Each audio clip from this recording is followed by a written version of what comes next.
Hello everyone. Now we will discuss about how to write effective email and emerging social media. So first we will discuss about the email. So how to write effective email messages. There are 6 points to consider. The first one is to ensure readability. The second one is to be concise. The third one, use embedded email wisely. And the fourth one is like use to CC PCC field appropriately, note the formality of email, and use reminders tactfully. We'll discuss one by one. First, how to ensure readability. One of the main aspects is to define the email subject. The email subject needs to focus on the goal of the email.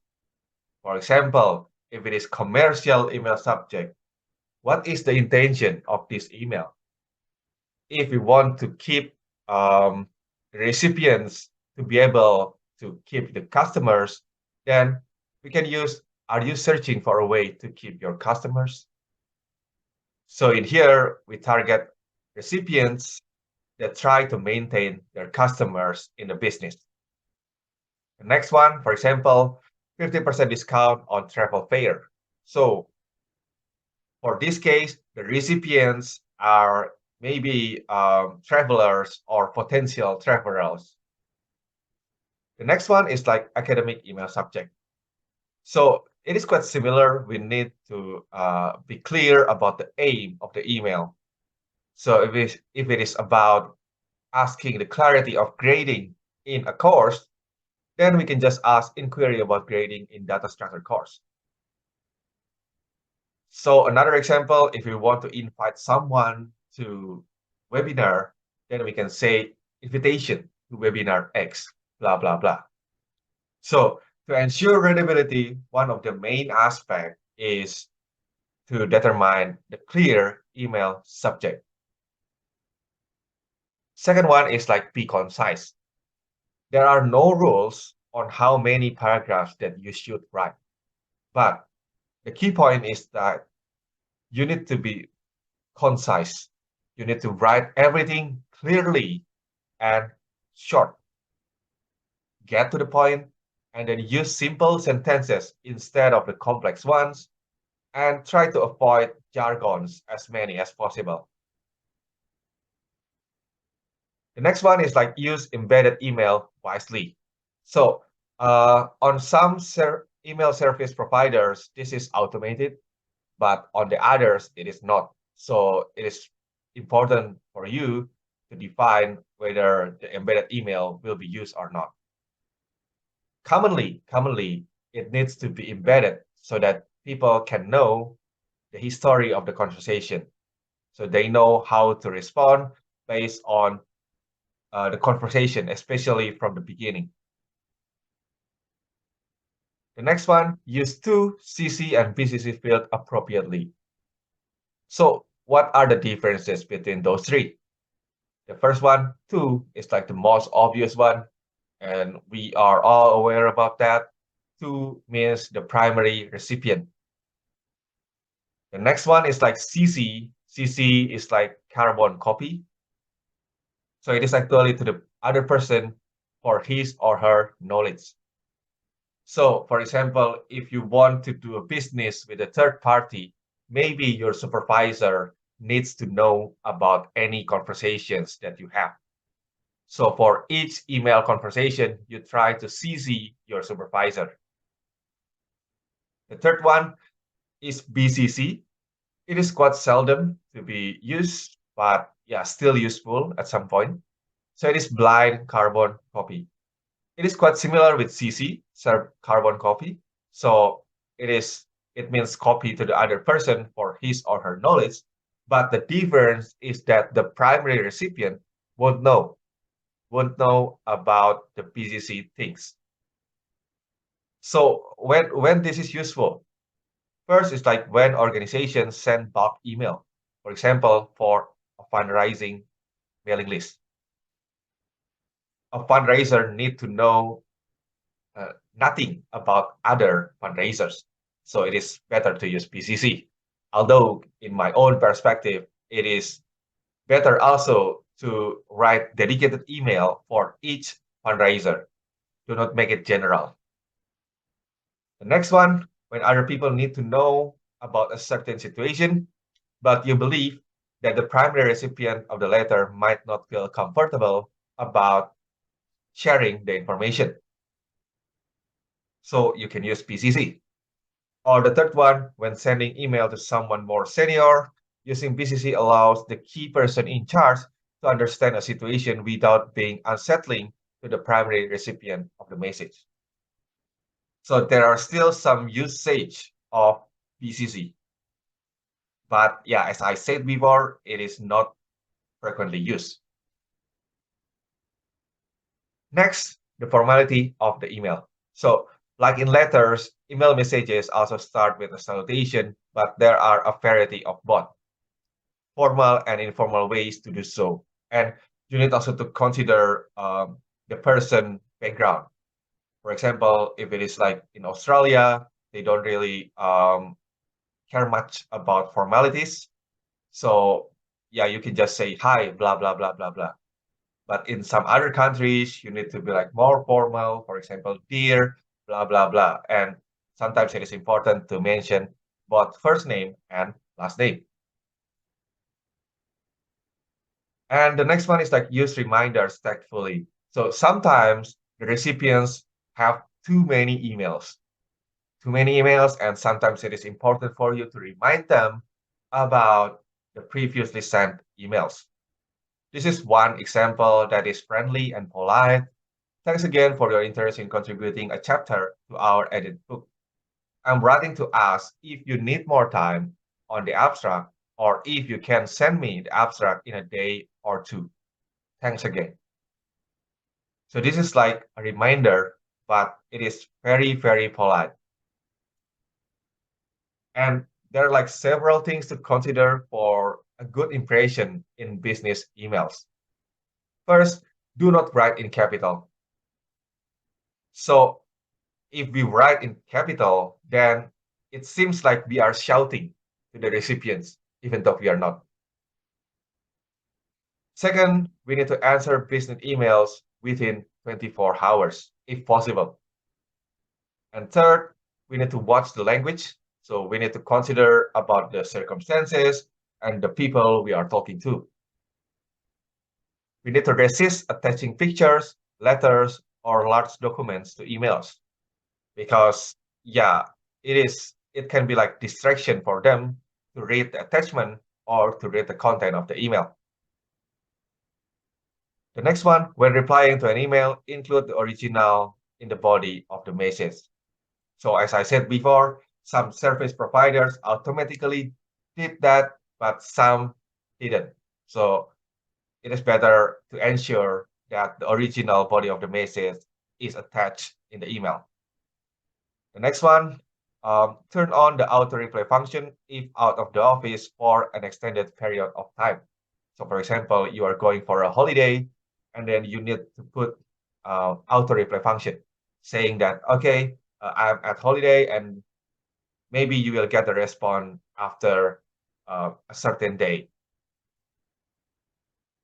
Okay, there are a number of email etiquette according to Rahman 2017. First, it's like be concise and to the point. Second, when responding to an email, answer all questions and preempt further questions. So you need to be clear and comprehensive. Use proper spelling, grammar, and punctuation.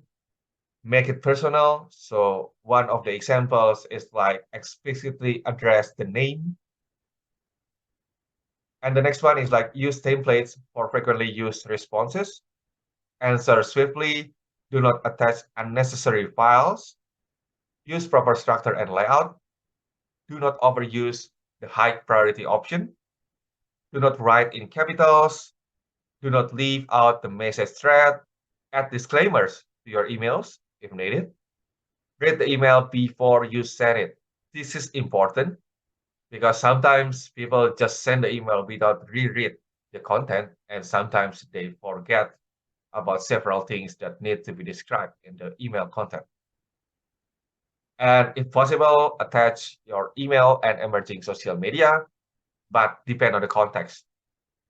Do not overuse reply to all. So if it is possible, just reply to a particular person, then use reply, not reply to all.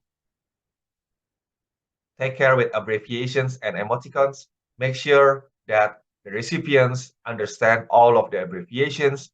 And if possible, try to avoid any emoticons. It is not formal.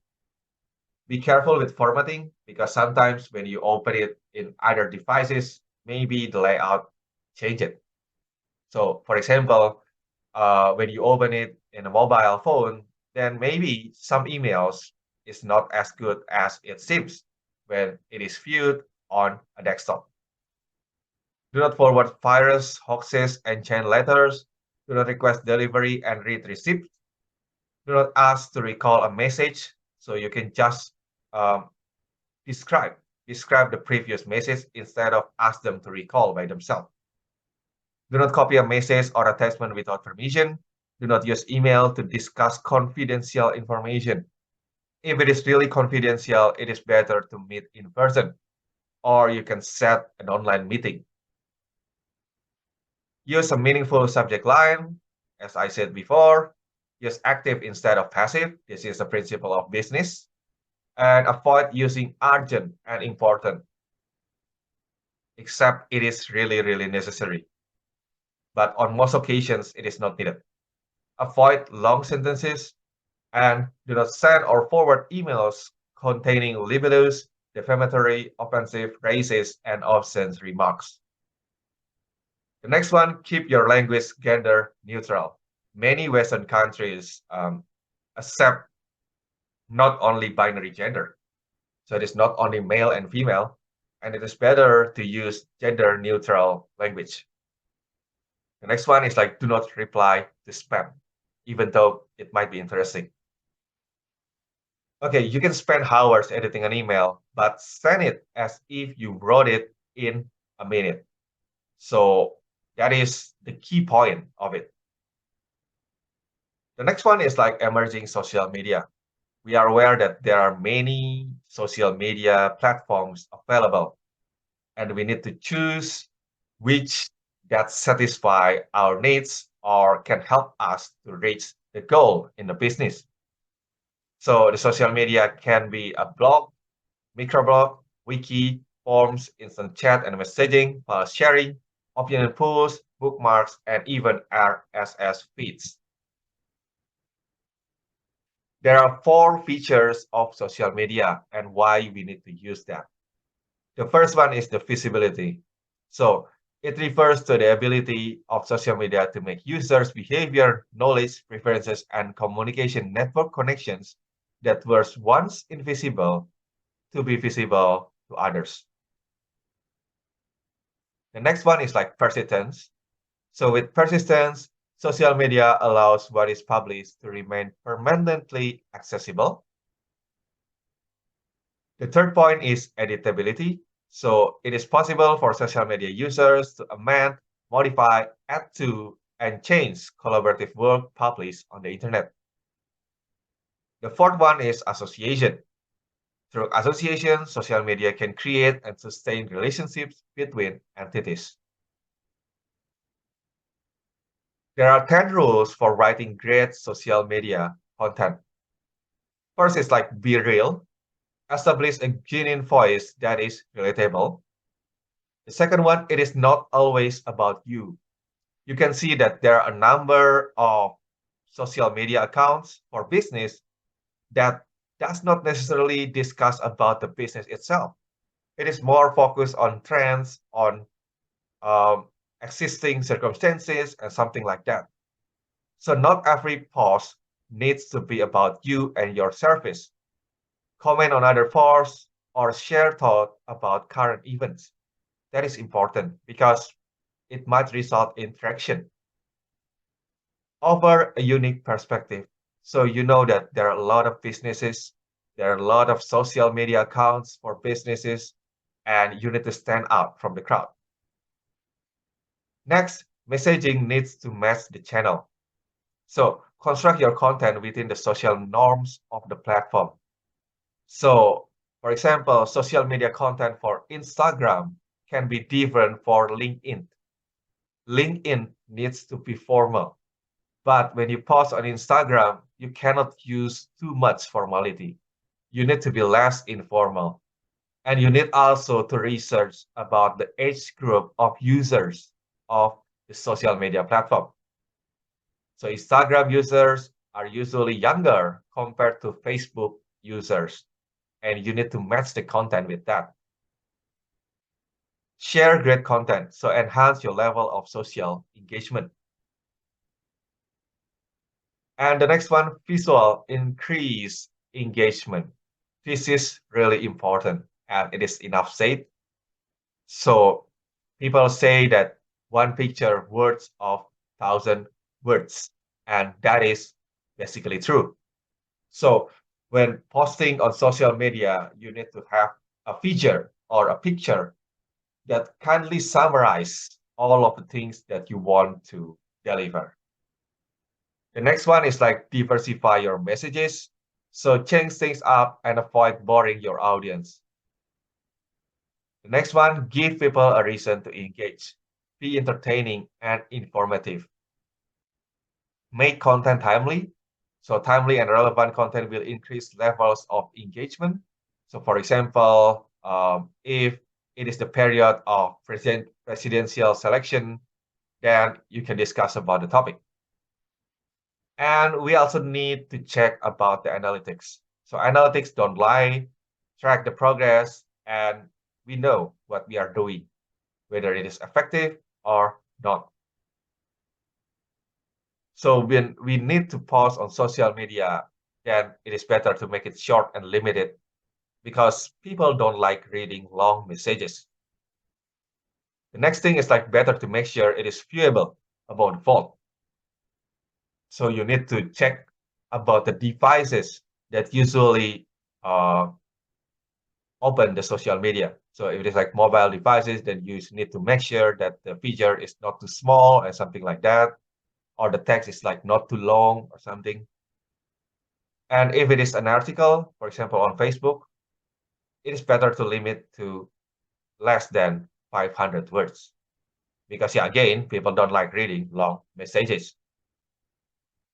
Okay, that's all. Thank you and see you on the next session.